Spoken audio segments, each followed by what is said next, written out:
এক KG DOB সার নিতে যে কি পরিমাণ কষ্ট হচ্ছে আমাদের শ্রীপুর উপজেলা আমলশাহ ইউনিয়ন কালীনগর বাজারে। ডিলার এসে কেবল ঘর খুললো, দেখেন অবস্থা কি। ডিলার আসার আগেই লোক, শুধু লোক আর লোক। সারের এত অভাব, সারের এত অভাব, সারের খুব অভাব। যার 5 বস্তা লাগবে তার 5 কেজি দিচ্ছে, 5 কেজি দিচ্ছে।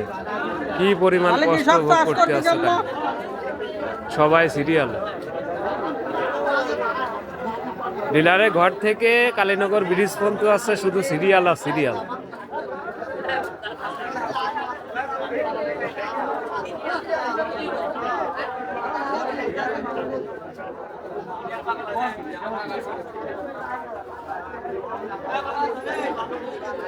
সারের ডিলার আসার আগেই এদিক সিরিয়াল পড়ে গেছে।